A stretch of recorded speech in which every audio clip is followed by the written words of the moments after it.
My name is Shushe Abiri. I am a 45-year-old widow. My life was shattered by the violence of conflict. I lost 2 family members on the same devastating day. My beloved husband and my only begotten son were both killed by a bullet. They died together in the farming area of Alakudorgame. I was left completely alone with my children. I was forced to flee, displaced by the very same violence that took my family. When I arrived in Dembidollo, I had no one to turn to and no one who knew us. I was forced to seek shelter under the veranda of a veterinary clinic. Since I had nothing to protect my children, we simply slept there. Imagine the terror. I could not sleep for over a month. Because of the lingering scent of animals treated during the day, hyenas came every single night. I had to carry a stick and chase them away to protect my children. Not only that, but when the rains came, we were hit by the elements. Later, the clinic management took pity and fashioned a small shelter on the same veranda. But even now I sleep where the animals rest during the day. When the hyenas howl, following the scent of the livestock, I am filled with terror, believing they will snatch my children from beneath me. I am constantly tested and live in profound fear. I have 5 children, and to feed them, I have had to scatter 3 of them to live in the homes of others. I survive by doing day labor, cleaning people's clothes and pounding spices. They pay me scraps and I beg for food leftovers and crumbs. My older daughter, Hundatu, who is 14, has a developmental problem and cannot attend school. Another son, an 8th grader, was so traumatized that he wandered away. My grief is compounded by the knowledge that I lost my son, a boy who resembled a European, and my husband, and yet I did not go mad. I do not know how I survived without losing my mind. I live now by the grace of God, but my health is failing. I am trapped here. The ongoing insecurity means I cannot travel, and I have no one to help me. No one seeks me out. Darkness surrounds my every move. My husband and son were sacrificed while serving this government, yet the government ignores our plight. I have no hope, and I could be forced off this veranda at any moment. I am a skilled woman. I have experience running small businesses, and I can even cook 11 types of dishes from sheep meat. But without money, those dreams are meaningless. Please, my people, look at my situation. I sleep on a cattle veranda surrounded by hyenas. A kind person put this canvas up for me, but it is not enough. I beg you, please help me. So much has happened. I am begging you to rescue me.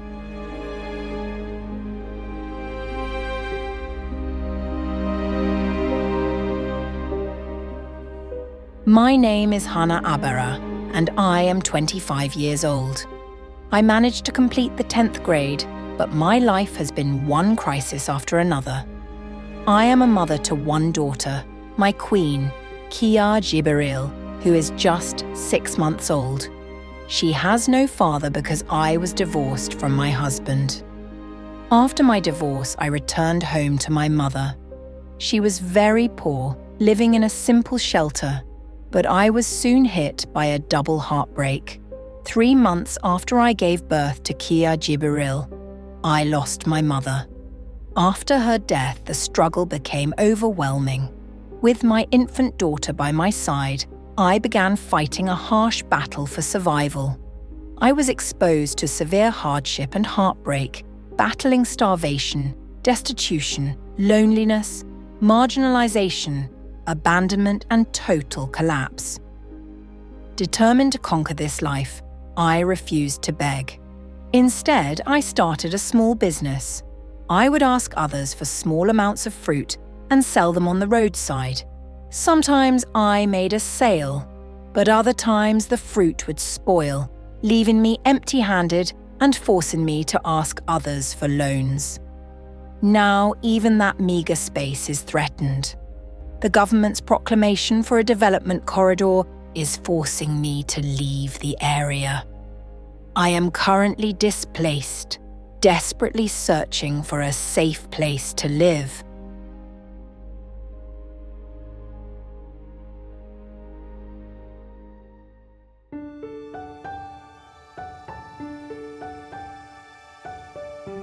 My name is Ngusi Nano.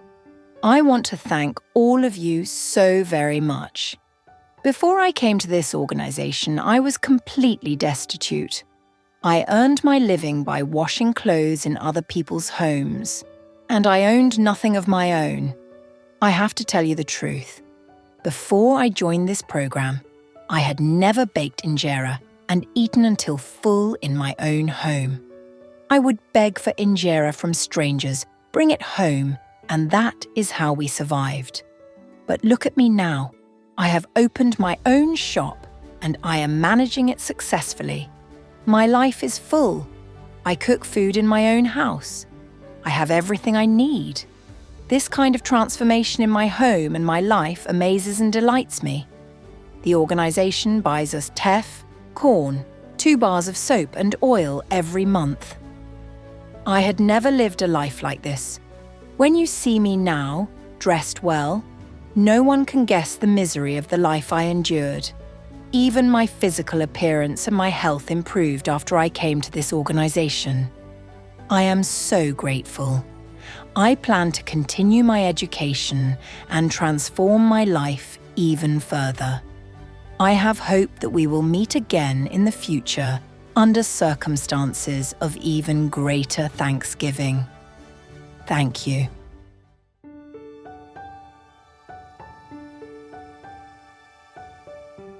My name is Dule Ayana. Before I came to this organisation, I supported my children by selling injera. I was barely surviving. There was never any money left over from the food we ate, so I couldn't afford to send my children to school. Since joining the programme, I have received adequate food support, and I was finally able to enrol my children in school. God has greatly helped me through this organisation. They provide essential monthly items: teff, corn, oil, soap, and various other goods. While the support doesn't cover a full month, it is a huge relief. I am able to add a small amount of my own earnings, and now my children and I live comfortably with plenty of food. Before, after all my hard work, it was impossible to think about sending my children to school once I paid for food and clothing. But now everything has been made possible. My children are learning, and we are living a good life. With the money I was given, I have built up assets. I have raised and sold livestock, including these goats, and I still bake and deliver injera. I earn a good income now. All the property I have accumulated is thanks to this programme. My former life and my current life are simply incomparable. The change is immense. My life has completely transformed. The organisation supported us until I could finally stand on my own 2 feet. From this point forward, I will work and live independently. May God bless you from heaven for enabling me to reach this point. I have no house of my own, and I am raising my fatherless children. Please continue to pray for me. May God bless the entire generation, lives, and homes of our sponsors who help us.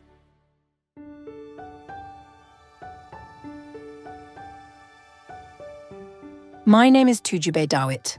I want to extend my deepest gratitude to everyone, both here and abroad. I am a person living with a disability, and I have 1 child.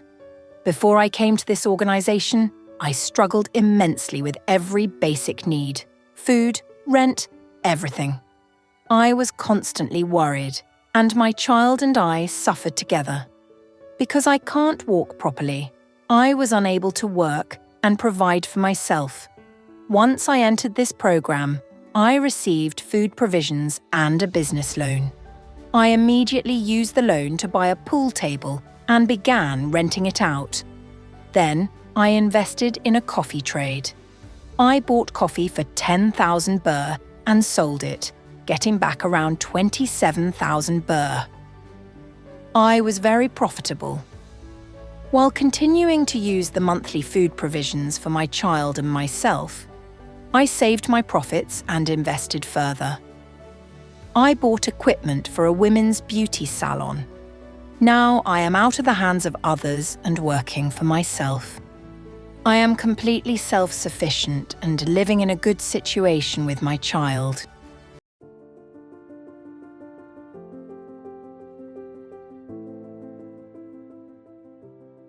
My name is Marta Likasa. I live here in Kebele 07. I am a mother to 3 daughters, and I am a widow. For years after my husband died, my life was a relentless hardship. I worked as a daily labourer, earning just 2.5 birr a day. My life was defined by trouble. I had no food to put in my children's mouths. We didn't even cook at home because we had nothing to put in the pot. If my children were to eat, I had to buy cooked injera from the market. But then, one day God came to change our lives through Family Hope International. God reached us at our absolute end. The people in the neighbourhood didn't know me. No one cared about my family's fate. After the support began, I saw a bright future for the first time. We finally had food. I started preparing meals for my children, as any mother should.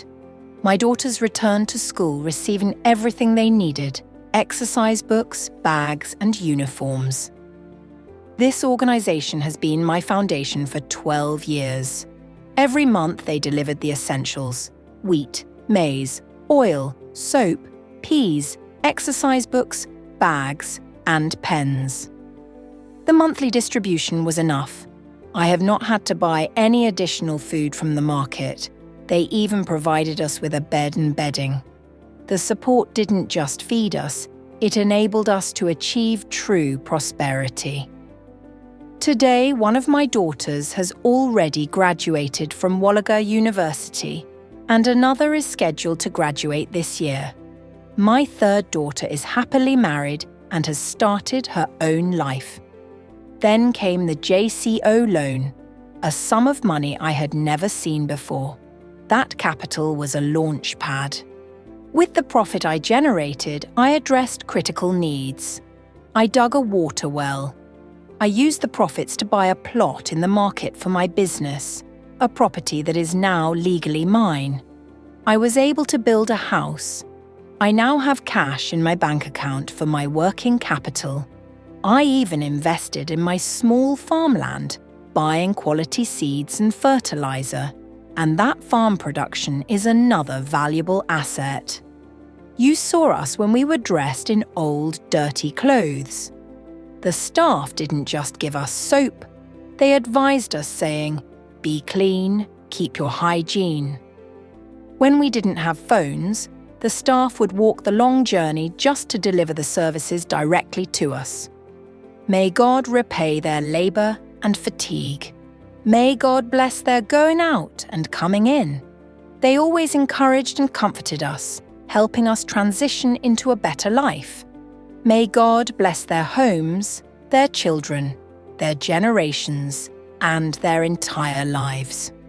My message to the sponsors who sent this help is this: I was called poor, but there are many who are even more destitute than I was. I pray that you always continue to support the poor, helping them to rise just as I did. I pray that their mouths will fill with praise just like mine.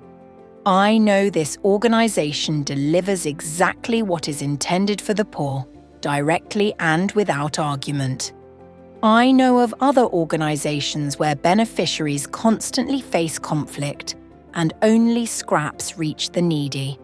But this organisation operates like a family member living in the house, constantly providing what is needed, on time without fail.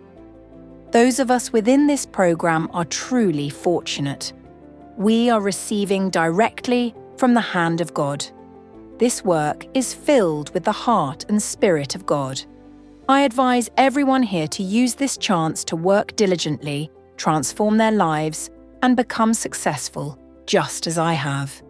May God bless the sponsors, the staff, and their families. May God grant them long life and health. May God bless them again and again.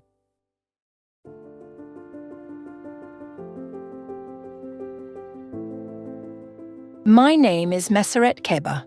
Before Family Hope International, I was a troubled man. I shined shoes for a living while serving in the church.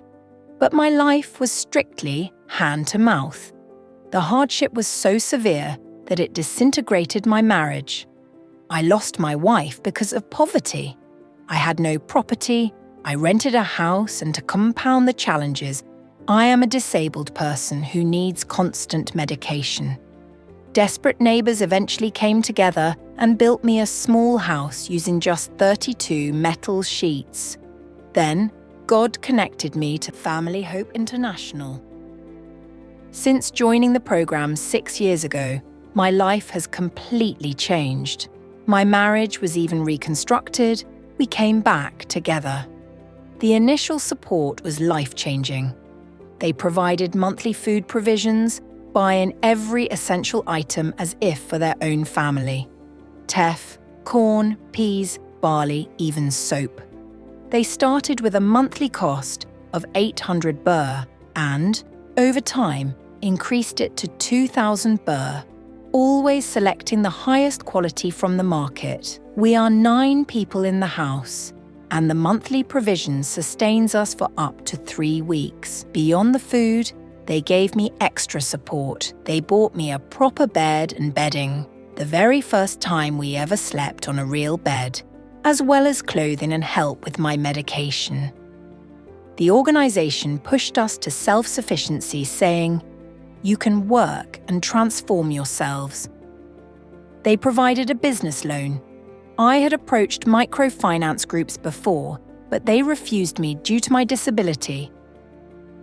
Family Hope International saw my potential. With the JCO loan, I took off. I started breeding chickens, bought a cow, bought a donkey, and invested in select seeds and fertilizer for my 5,000 square metre farmland.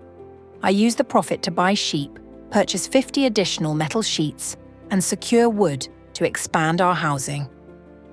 Finally, I built a real house. Today, my total capital, in cash and kind, is about 150,000 birr. This organisation has been a father, mother, and relative to poor people like me. They didn't just give food, they gave dignity. They reminded us to be clean and even bought us soap when they saw our clothes were dirty. They often walked long distances to deliver service directly to us when we had no phones. My deepest prayer is for the sponsoring families and staff. May God bless you and your generations. You have blessed me, and God has already started using me to serve His people, even as far as Kenya. My future plan is to continue my education up to university and grow my business further. I encourage everyone in this program to work hard and become successful, because you are truly receiving directly from the hand and spirit of God.